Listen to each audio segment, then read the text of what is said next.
Okay, you're recording. Alright, so thank you everyone for coming here. I've been asked to present to you on staying warm and safe outside in a Saskatchewan winter. My name is Lise Soul, and your employer has asked me to come and speak to this topic. Start over. That was just where I started. Well, can't you cut this? Yeah. Okay, fine, I'll edit it. See, I get nervous because it's in front of friends and family. Okay. Good afternoon, everybody. My name is Lise Soul, and I've been asked to present to you guys on staying safe in the Saskatchewan winter. So, like it says here, staying warm and safe outside in Saskatchewan winter. Now, I'm sure most of you are pretty well aware, especially given the day today, that it's cold out. There's no doubt that it is still winter time and that, you know, it's cold. But the reason that we're talking about this today is it's not just enough to know that it's cold. You have to understand that it's frigid out. This is a situation where if you're outside working in cold weather conditions, you can have things like frostbite, hypothermia, and even death occur. So it is vital that we understand just how big a deal the cold is. I know for me growing up, you kind of get a little bit lackadaisical, a little bit, you know, oh, it's just winter, you know, we're Saskatchewan, we're tough, but that's not the case. Let me give you an example of what I mean. From my childhood, when I was younger, my uncle had gone to shovel the snow out in the parking lot of a restaurant that we owned. And he was shoveling, and he was dressed, you know, head to ankle, but what do you think he used for his feet? Shoes. Runners. Exactly, runners. He thought a good pair of socks and runners would be fine because he was just going to be out there for a little while, and, you know, he had on his toque and his mitts and his coat and his ski pants, but he figured runners were going to be a good idea. So he's out shoveling. Feet start to tingle a bit, they start to hurt a bit. He's like, oh, well, I'm only going to be a few more minutes, I'll be fine. Then his feet didn't hurt anymore, so he figured I warmed up. Yeah, what actually happened? Daddy? He spent a good couple of weeks in the hospital recovering from what could have been a loss of toes. It was actually quite serious, and he was very, very fortunate not to have lost any of his toes. So, that being said, we know that you have to have everything dressed because head to ankle still means that your feet are exposed. What's that going to do for you guys when you're working outside, especially when you have work requirements like your hard hat, your steel-toed boots, your gloves, your fireproof or fire retardant workwear, and your goggles? It really does limit what you can and cannot have on you. Now, in the booklets that you guys have, there are pictures, and this whole list is here. So don't worry about memorizing this list.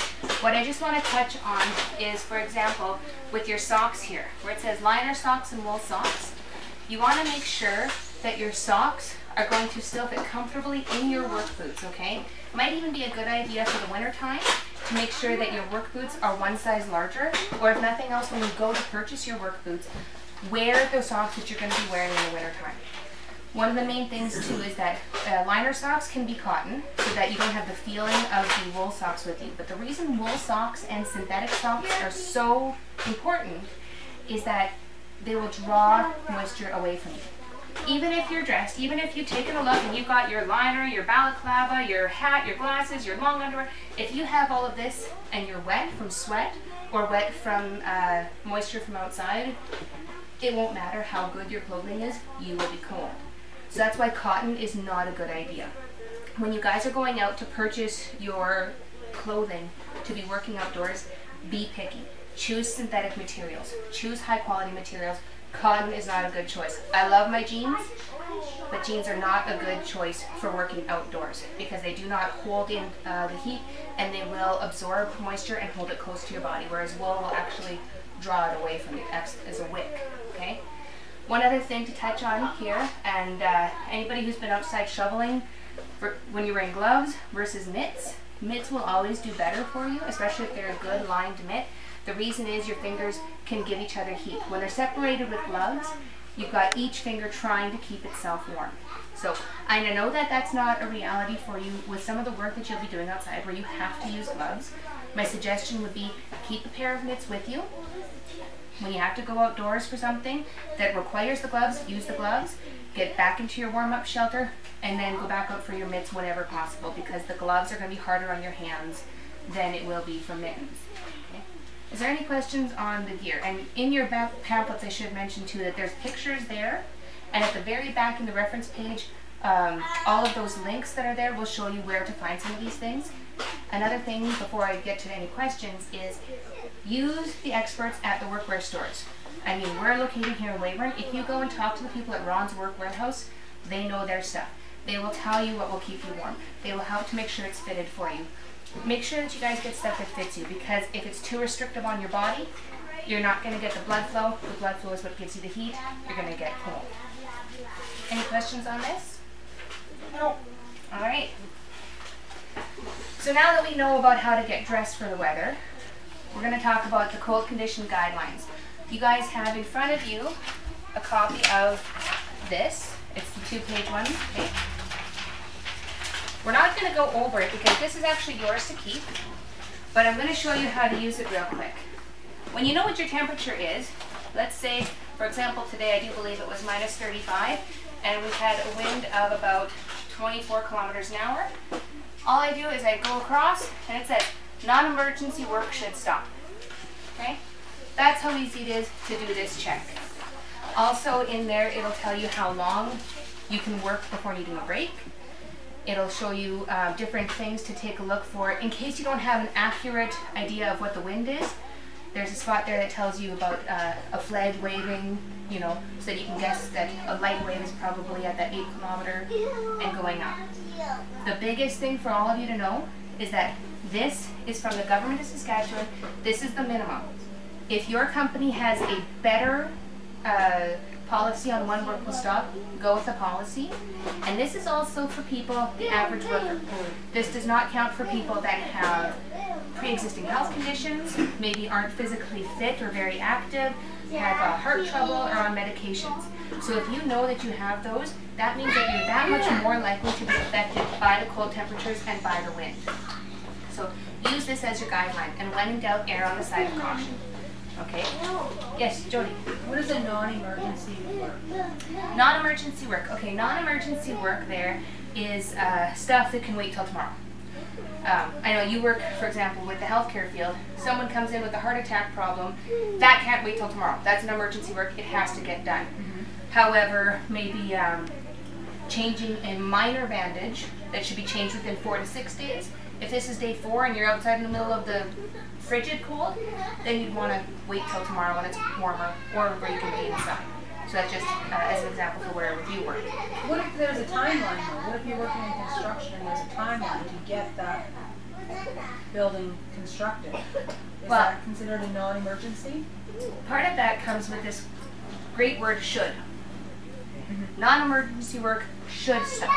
If your employer has adequate space for you to be warm, great. But if they're throwing you outside and you don't have a place to warm up, probably every 5 minutes, then you don't have to work. Actually, later on in this presentation and in your booklets, there's a thing called the 3 R's, the right to know, the right to refuse, and the right to participate. You are legally allowed to refuse unsafe work. And if they want you to, continue doing your construction job and you can't find a place to get warm and you're in these boxes, you can refuse to work. Any more questions on this? Okay, so just running real quick through some of these definitions. Are all of you aware pretty much what temperature is? Okay. Now, what about thermal equilibrium? Nope, what's that? Okay, thermal equilibrium, that's the one I really wanted to touch on. Thermal equilibrium is when any two things are put side by side each other and one is hotter than the other, they are going to work to try to bring each other to the same temperature. The reason this is important to know when we're talking about being outside in cold weather, your body's going to continue to produce heat, and the outside weather is going to continue to want to suck that heat away from you until you guys both, the temperature and you reach the same temperature.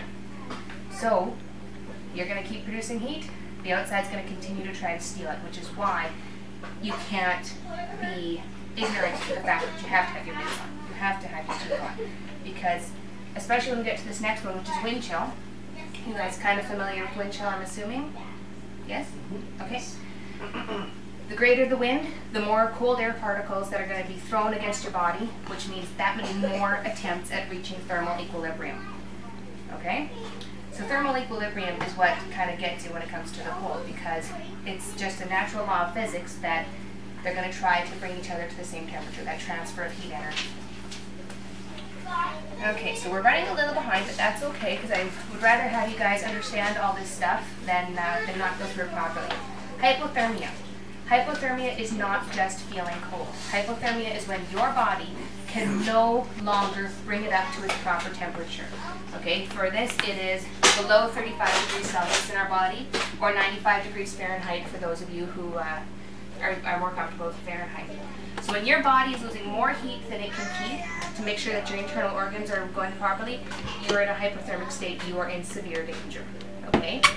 Frostbite. Frostbite is not just feeling cold. Frostbite is when your tissues are actually becoming destroyed by the cold. They're freezing, okay? So especially things like your fingers, toes, nose, your ears, you know, you're going to find that they'll be tingling, they might get some blisters, and in more severe cases you'll have gangrene. So, what causes hypothermia and frostbite? Like we talked, exposure to cold, wet and wind chill, not dressing warmly enough, exertion in cold weather. You guys are going to be working outside. You are already setting yourself up to get hypothermia and frostbite because you'll be doing exertion in cold weather. This is why you need to be prepared. Fatigue and dehydration, and like I said before, the pre-existing health conditions. Which means, how do we understand what's going to be happening? First, we're going to talk about the signs of hypothermia. When you're shivering, when you're drowsy. It's not just because you're working hard. If you're getting drowsy and you really don't feel that you've done a lot, you could be experiencing hypothermia. Slowed breathing, loss of coordination, impaired consciousness and confusion, and just so everyone knows that prolonged exposure can lead to heart attack, coma, and even death. Now, one of the things I want to express to all of you, don't ignore these signs. Don't ignore them in yourself. Don't ignore them in your coworkers. They may not realize that they're experiencing things from hypothermia. You may not realize it. And even when we do feel that, there is a tendency to kind of shake it off going, it's not that bad, or I don't want to tell them I'm cold, I don't want to have them think less of me. Take it seriously. I would rather have someone take a look at this and get someone to safety rather than going, I wish we would have taken safety. So, how do we avoid hypothermia and frostbite? First, like we've already talked about, dressing warm. I already mentioned here, and it's restated to avoid wearing cotton because it's that important. Staying dry, staying hydrated, and staying healthy. I love my coffee. I think a lot of people enjoy their coffee or their tea, but caffeine will affect you a whole bunch, as well as smoking and drinking. Caffeine restricts the blood flow for you, and that's going to affect how well the heat gets transferred to the ends of your body. How do we treat hypothermia? So if you suspect that someone has hypothermia, first of all, call 911, okay? The very first thing that you want to do is call 911. Or, oops, I apologize for that. There we go. It's not showing up right there, but if in your books it also says call 911 if you suspect hypothermia. If you guys have emergency procedures with your job, if you have, say, a PA system, or if you have an emergency button, use whatever emergency procedures are in place to get you to the closest medical help available. The next thing you want to do is restore warmth slowly. Get the person indoors, okay? Get rid of their wet clothing. You're going to warm the person's trunk first, which is their shoulders down to about their hips. This is where all the vital organs are, as well as the head. That's where you warm it up first. You don't have to worry about the hands and the feet until you've got that trunk warm. Wrapping them in warm blankets, or throwing your coat over top of them. Don't be afraid to hunt them. Your body is warm. If that's all you have to warm another person up, put your body against theirs. It can save their life. Do not immerse the person in warm water. Okay? It's not coming up right here, but in your booklet it's very clear. It says do not immerse the person in warm water. Rapid warming can cause heart arrhythmia, and we don't want to have to deal with 2 medical emergencies versus 1. Okay? Now, if you're using hot water bottles or chemical hot packs, you know those ones you can buy at the store where you crack them open and they get heat going right away? Cover them with something. Cover them with a towel and then set them on the person so that it's not direct heat onto the person. Now, it's a very real possibility that they could end up being unconscious and not breathing. So if that's the case, begin CPR while you're warming them up. And if they are awake, you can give them warm fluids, just not caffeine or alcohol. And of course, once you've got them starting to warm up, you want to keep that body temperature up. You don't want them to get cold again. Once you've got that, hopefully by now you're at medical care, and I'd like for you to just follow whatever the doctors and nurses or your medics are telling you that. That's the follow-up part. And all of this is in the booklets that you guys have. Yeah? Question. Going back to the other one, the reason for the statement of wrapping the head and the neck too, is that because you get so much loss from your head? Yeah. If I remember correctly, it's 70% of your body heat is lost through your head. And on top of that, it's an extremely vital organ. So you want to make sure that that's warm and covered as well. What you don't want to do is you don't want to cover where, of course, they're going to be breathing, or where you can see to check to see if they're going unconscious or if they're regaining consciousness. But definitely warming the neck and the head as well as the trunk. And once that starts to go, then you can start worrying about the arms and the legs. Okay? No, thank you. And with frostbite, of course, you want to seek medical care promptly, and you want to restore the warmth. Now, with this one, when we talked about hypothermia, we said don't immerse them in cold or in warm water. With frostbite, you can. With frostbite, putting them into lukewarm water, not hot, but lukewarm, will actually help them to give, kind of like when you guys, if you're taking the turkey out, you know, you thaw it overnight, you put it in some warm water. If you're like me and you're running a little bit late and you have to get a roast into the oven quickly, you might put it in some warm water to let it thaw out. It's the same thing. It's muscle, it's tissue. Warm water immersion will help. And you want to keep doing that until the skin appears red and warm. You can also cup your hands and blow it in. You know, if someone else's fingers are cold, put it into your hands. Use your breath. Jody? You said to immerse the frostbitten area. So no running water on top No. of it. The reason is that actually comes with one of my next points is you don't want to rub a frostbitten area. Same thing with running water. The running water is going to cause pressure, just like rubbing would be pressure on a frostbitten area. And what you can end up doing there is damaging the tissues because they're frozen. They're going to be stiff and rigid. If you're rubbing them, you can cause a great deal of damage to the frozen area. Okay? And then, of course, if you need to, you can bandage the area. But hopefully, by the time you're at the point of warming it up, hopefully you will already be down to this point, which is getting the medical care and following the steps that they tell you. Okay?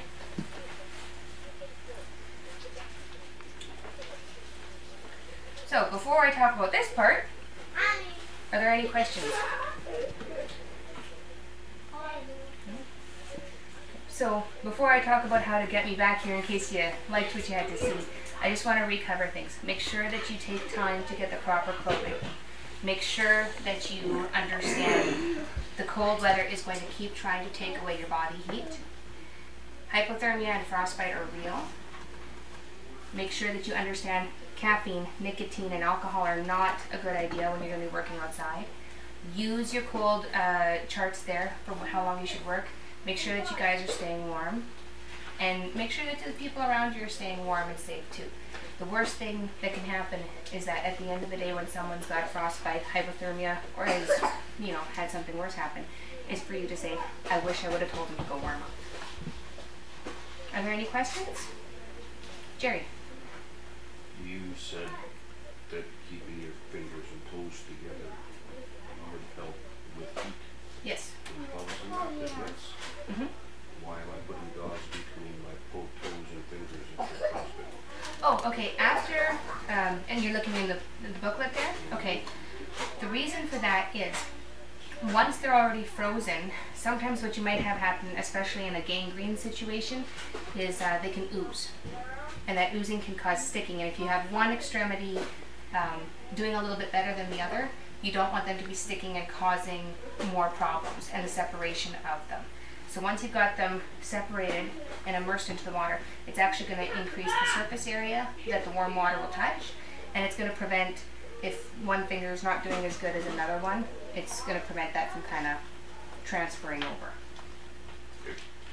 Any other questions? So diabetics are more susceptible to the cold. Yep.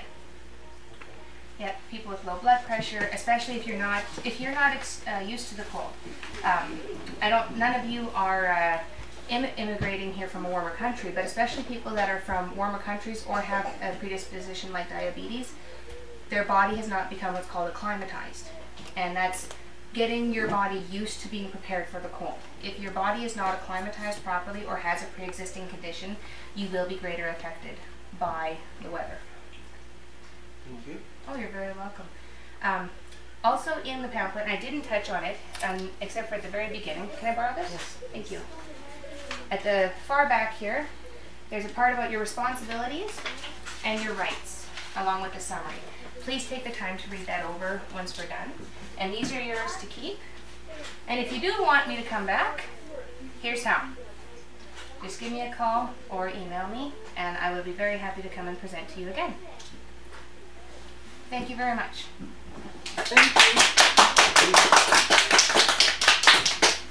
If I can get you guys before you leave just to fill out these presentation feedbacks, it's just so that I know where I can improve for you or not. Get one already. Pen. And there you go. Oh, sorry, Jody. Sorry, it's my coat. Jody needs one. Sorry.